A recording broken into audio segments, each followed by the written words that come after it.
नमस्कार दोस्तों, फिर से एक दूसरा वीडियो लेके आया हूँ जिसमें आज हम ये सिखाएंगे टीबीएम फ्लाई या फिर फ्लाई लेबलिंग कैसे किया जाता है, जो कि खास करके कंस्ट्रक्शन फील्ड में लगते हैं।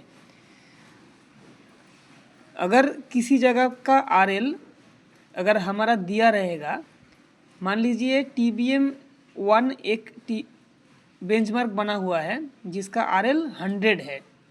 अब उसमें से हमको एक दूसरा टीबीएम है जो टीबीएम 5 करके हम लिख के रखे हैं दूसरा जगह पे, उसमें हमको ट्रांसफ़र करना है। या फिर ऐसा है कि टीबीएम आप बना के रखे हैं साइट पे, टीबीएम 1 2 3 4 5 6 करके बना के रखे हैं, उसमें आपको आरएल ट्रांसफ़र करना है। आपके पास एक टीबीएम का आरएल दिया हुआ है, टीबीएम 1 का आरएल मान लीजिए आपके पास 100 दिया हुआ है, तो उस बेसिस पे आपको कैसे टीबीएम हर एक टीबीएम पे आरएल शिफ्टिंग करेंगे, उसका प्रोसीड्यूर कैसे किया जाता है उसको हम सिखाएंगे। अगर टीबीएम का आरएल 100 दिया हुआ है आपके पास टीबीएम 1 का, तो जब ऑटो लेवल लगाएंगे तो उसमें पहले क्या करेंगे, बैक साइड करेंगे। हाँ, एक चीज़ हम पहले बता देते हैं, बैक साइड क्या होता है, इंटरमीडिएट साइड क्या होता है, फोर साइड क्या होता है, एचआई क्या और आरएल और रिमार्क्स। बैक साइड बीएस बोले तो बैक साइड ये क्या होता है, जो मशीन सेट करने के बाद जो पहला पॉइंट होता है वो बैक साइड होते हैं। उसके बाद जो लास्ट पॉइंट होते हैं वो एफएस बोले तो फोर साइड होते हैं।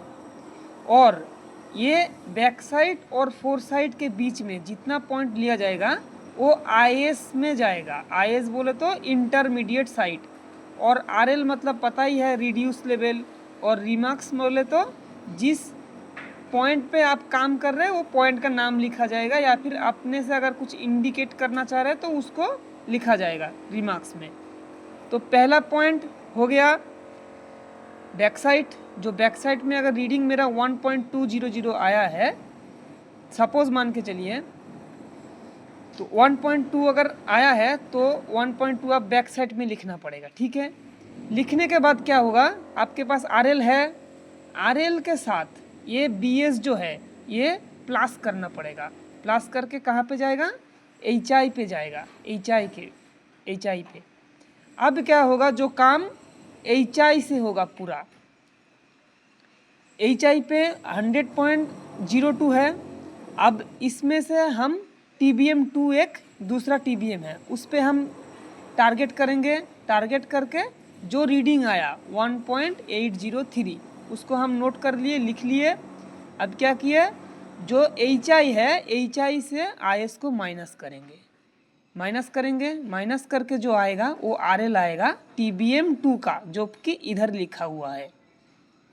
ठीक सेम टू सेम वैसे ही टीबीएम 3 पे जब करेंगे तो टीबीएम 3 पे स्टॉप रखेंगे और एफएस के जगह में हम लिखेंगे क्या, जो आपका रीडिंग है। रीडिंग लिखने के बाद एचआई से माइनस करेंगे, माइनस करके आरएल में लिखेंगे। जो भी चीज़ रीडिंग लिया जाएगा जब एचआई बन जाएगा तो एचआई से माइनस करके ही आरएल जाएगा। ठीक है, और एक तरह मतलब ये भी बोलना गलत है माइनस करके ही जाएगा, प्लस करके भी जा सकता है आरएल, लेकिन उस चीज़ को हम आज नहीं बताएंगे, किसी दूसरे वीडियो में बताएंगे। तो ये क्या हो गया, मेरा पहला सेटअप हो गया।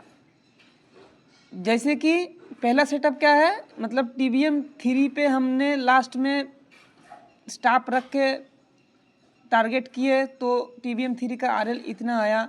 आने के बाद हमको जाना है टीबीएम 4 में।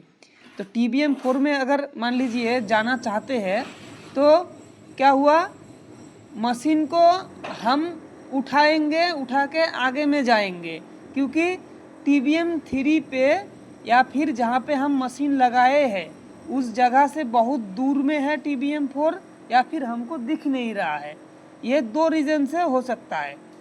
तो मशीन को उठाएंगे, आगे जाएंगे, आगे जाके क्या करेंगे, मशीन सेट करके फिर टीबीएम 3 का जो आरएल है वो आरएल लिखेंगे, नोट करेंगे, बैक साइड करेंगे सेम टू सेम जैसे किए थे। बैक साइड करके ये दोनों को प्लस करेंगे, प्लस करके जो आएगा वो आपका HI आएगा। HI आने के बाद फिर जो हम TBM4 में स्टॉप रखेंगे, फिर जो रीडिंग आएगा उसको FS में लिखेंगे, क्योंकि लास्ट वाला पॉइंट हमारा यही होगा, इसीलिए मतलब FS में लिखेंगे। लिखने के बाद जो है RL आ गया। ठीक है, फिर क्या किए, TBM4 का RL लिए, TBM4 में बैक साइड किए, बैक साइड बोले तो फर्स्ट पॉइंट बैक साइड किए, करने के बाद HI आया। HI आने के बाद फिर हम FS किए, मतलब बोले तो 4 साइड किए, मतलब हमको TBM5 में जाना है, TBM5 हमको दिख नहीं रहा है, तो इसीलिए हम क्या किए, हमारे पास दूसरा कोई TBM नहीं है जिसपे हम शिफ्ट करके जा सकते हैं। तो इसमें एक चीज़ ध्यान देने वाली बात है कि अगर TBM नहीं रहेगा, टेम्पररी अगर हम बेंचमार्क बनाना चाहते हैं, टेम्पररी बेंचमार्क बोले तो उसको जैसे TBM ये हमारा क्या है, ये पॉइंट हमारा रह जाएगा, और जो अभी मैं बात कर रहा हूँ वो नहीं रहेगा, वो टेम्पररी बस ट्रांसफ़र करने के लिए कि कहीं पे RL हम ले लिए और लेने के बाद उधर स्टॉप रखे, उसका RL निकल गया, उसमें बस बैक साइड करके HI निकाल के हमको आगे बढ़ना है ऐसे। तो उसमें क्या करेंगे, CP1 बना लेंगे।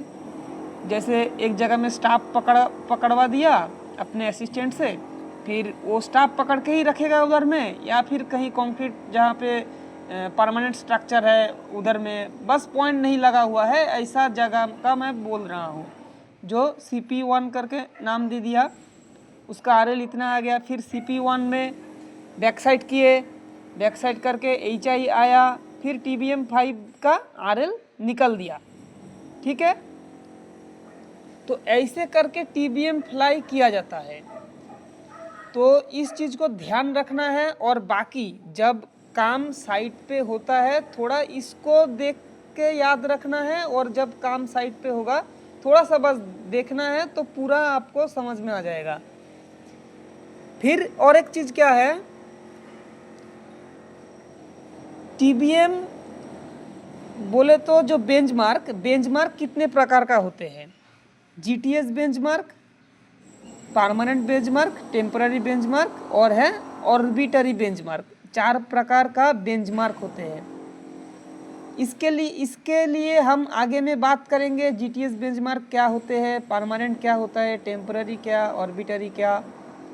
तो इसके लिए हमको फॉलो करना पड़ेगा। और एक चीज़, लेबलिंग भी कितने प्रकार का होते हैं, लेबलिंग 6 प्रकार का होता है, जिसमें फ्लाई लेबलिंग आज मैं आपको सिखा दिया। ठीक है, फिर बाकी का जो है, बाकी का उतना कुछ खास है नहीं, बस आपका एक ही है। अच्छा, इसमें हम एक मिस्टेक किए हैं, इसमें 6 नंबर हम नहीं लिखे हैं। ठीक है, 6 नंबर होगा आपका क्रॉस सेक्शनल लेवलिंग होगा। हाँ, क्रॉस सेक्शनल लेवलिंग होगा, जो हम मिस्टेक किए थे। तो इसमें बस ध्यान देने वाली बात है, यही फ्लाई लेवलिंग और क्रॉस सेक्शनल लेवलिंग, यही 2 लेवलिंग ज़्यादातर काम आता है कंस्ट्रक्शन में जो काम करते हैं हम लोग इसमें। ठीक है, आगे में हम बताएंगे ये दोनों के बारे में, लेबलिंग मतलब कितने इसके मतलब गहराई से बात करेंगे, और बेंचमार्क के बारे में भी बात करेंगे। तो उसके लिए चैनल पे बने रहिए, बहुत कुछ सीखने को मिलेगा।